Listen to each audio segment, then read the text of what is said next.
നല്ല ചെമ്മീനിട്ട് ഇരുമ്പമ്പുളി മപ്പാസ്. നാട്ടിലെ പല പേരിൽ അറിയപ്പെടുന്ന ഈ ഇരുമ്പമ്പുളിയാണ് ഇന്നിപ്പോൾ ഞാൻ കറി വെക്കാൻ പോകുന്നത്. അത് പുളി ഞാനിവിടെ ഒക്കെ ഇങ്ങനെ ഇതുപോലെ നീളത്തിലരിഞ്ഞ് ഉപ്പും മഞ്ഞൾപ്പൊടിയും മുളക് പൊടിയും തിരുമ്മി വെച്ചു. അതിന് കുറച്ച് സമയം നമുക്കൊന്ന് റെസ്റ്റ് ചെയ്യാനായിട്ട് വെക്കാം. അപ്പോൾ എണ്ണ ചൂടായി ഇതിലേക്ക് ഒരു നുള്ള ഉലുവ, കുറച്ചല്ലേ ഉള്ളൂ, അപ്പോൾ കുറച്ച് ഉലുവ ഇട്ട് കൊടുക്കാം. കടുക്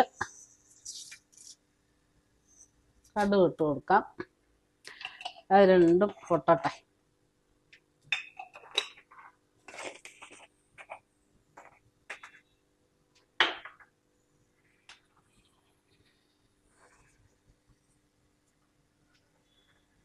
ഇനി അതിലേക്ക് ഞാനൊരു ചെറിയ സവാള എടുത്തിട്ടുണ്ട്.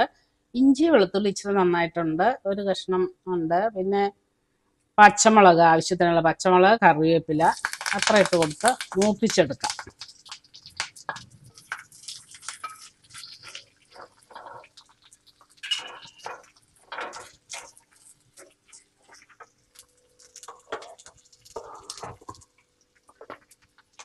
അതിനകത്തേക്ക് ഒരു നുള്ള ഉപ്പിട്ട് കൊടുത്താൽ ഉള്ളി വേഗം മൂത്ത് കിട്ടും. ഉപ്പ് ഇച്ചിരി മഞ്ഞൾപ്പൊടിയും കൂടെ കൊടുത്ത് അങ്ങനെ. ഉള്ളി ഇപ്പം ലൈറ്റ് ഗോൾഡൻ ബ്രൗൺ ആയിട്ടുണ്ട്. ഇനി നമുക്കിതിനെ കോരി വേറൊരു പാത്രത്തിലേക്കൊക്കെ മാറ്റിയെടുക്കാം. മാറ്റിയെടുത്തിട്ട് നമ്മൾ തിരുമ്മി വെച്ചിരുന്ന ഇരുമ്പമ്പുളി അതിനകത്തേക്ക് ഇട്ട് കൊടുക്കാം. പുളി ഒന്ന് വാടി അതിനകത്തേക്ക് തേങ്ങയുടെ 2 പാലെടുത്ത് വെച്ചിരിക്കുന്നത് അങ്ങോട്ട് ഒഴിച്ചു കൊടുക്കാം. ഇപ്പം പുളിയൊക്കെ നന്നായിട്ട് തിളച്ചു.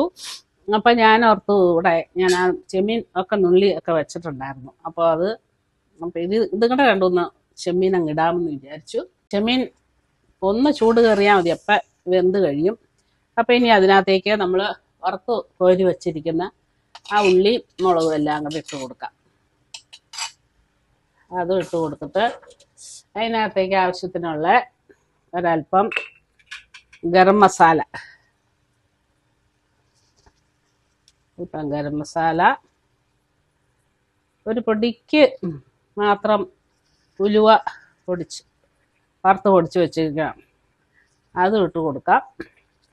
ഇട്ട് കൊടുത്തിട്ട് നമ്മൾ മാറ്റി വെച്ചിരിക്കുന്ന തൻപാൽ അങ്ങ് ഒഴിക്കാം. തൻപാലൊഴിച്ച് ഒന്ന് ചൂട് കയറിയാൽ മതി, നമുക്കിതിനെ വാങ്ങാം. ഇതൊക്കെ നല്ല രുചികരമായിട്ടുള്ള കറികളാണ്.